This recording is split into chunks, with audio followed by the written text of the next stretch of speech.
Hello everyone. Welcome to my channel Shraddha's Gita Challenge Day 11 શ્લોક number 11.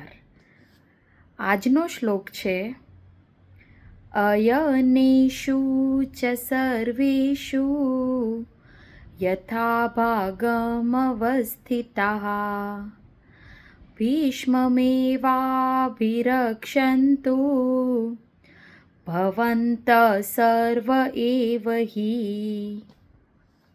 આ શ્લોક શું કહે છે કે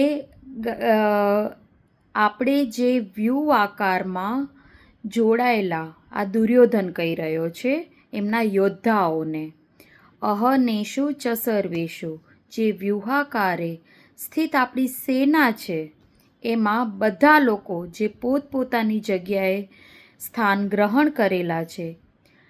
ભવન ભીષ્મ ભિરક્ષંતુ, ભીષ્મમેવા ભિરક્ષંતુ, ભીષ્મ પિતામહ જે આપણી સેનાના સેનાપતિ છે એમનું આપણે તમે લોકોએ એમનું રક્ષણ કરવાનું છે. સિમ્પલી આનો અર્થ એટલું કહે છે, દુર્યોધન જે બધા એમના યુદ્ધમાં સામેલ એમના સેનામાં જે યોદ્ધાઓ છે એમને આગ્રહ કરે છે કે આપણે બધાએ ભીષ્મ પિતામહનું રક્ષણ કરવાનું છે ચારે બાજુથી. બરાબર છે.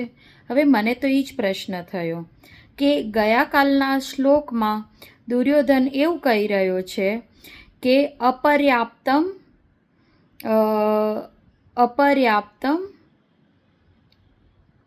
એક જ મિનિટ, ગયા કાલના શ્લોકમાં શું હતું? અપર્યાપ્તમ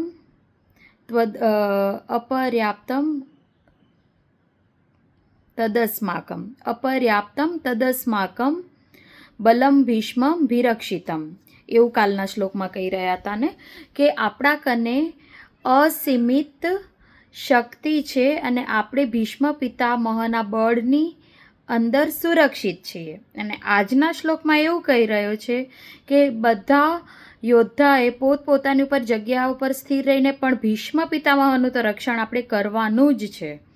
એટલે આમાં દુર્યોધનની વિચલિત પરિસ્થિતિ બતાવી રહી છે કે દુર્યોધનને એક બાજુ અભિમાન છે કે ભીષ્મ પિતામહ આપણા સેનાપતિ છે જે અજેય છે અને આપણે એમની અંદર સુરક્ષિત છે, પણ એક બાજુ આ શ્લોકમાં એની બીજી બાજુ એવી બતાવી રહી છે કે એને ડર પણ છે કે ભીષ્મ પિતામહ પાંડવોની સામે યુદ્ધ કરવા માટે જે ઉત્સુકતાથી જુસ્સાથી લડવામાં જો થોડા પણ વિચલિત થાય કે ઉગ્રતામાં કંઈ પણ કરે, એના માટે આપણે એમનું રક્ષણ પણ કરવાનું છે. એને ડર પણ છે કે એ જુસ્સાથી ભીષ્મ પિતામહ નહીં લડે તો.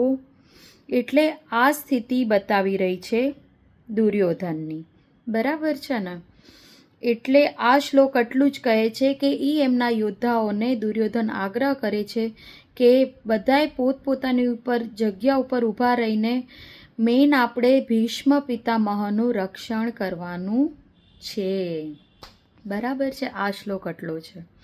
હવે આજે હું તમને બીજું પણ એક કહું કે આપણને ખ્યાલ છે શ્રીમદ ભગવદ્ ગીતા ગ્રંથ એ મહાભારત જે આપણું મહાકાવ્ય છે એમાંનો એક ગ્રંથ છે. બરાબર છે?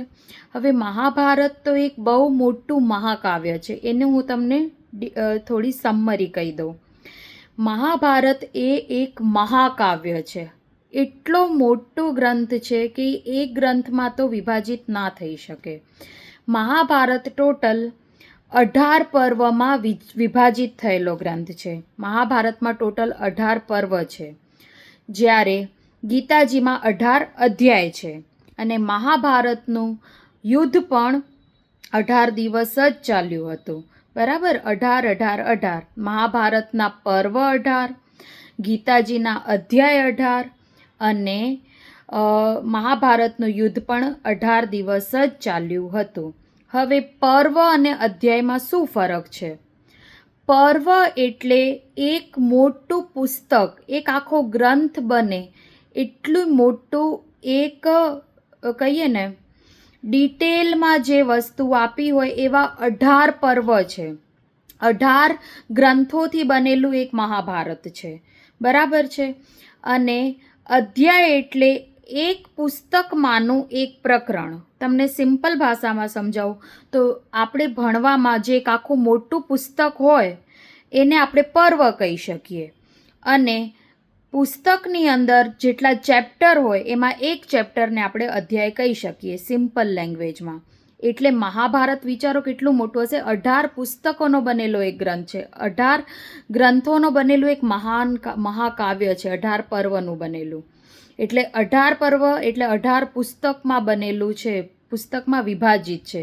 અને અધ્યાય તો માત્ર એક પ્રકરણ કહી શકાય. હવે મહાભારતમાં શ્રીમદ ભગવદ્ ગીતા 6ઠા પર્વમાં ગવાયેલી છે, અને એ પર્વનું નામ છે ભીષ્મ પર્વ. તમને આ માહિતી કેવી લાગી? તમને ગમી હોય તો ચોક્કસ લાઈક કરજો, મારા ચેનલને સબસ્ક્રાઈબ કરજો અને ફોલો કરજો. Thank you.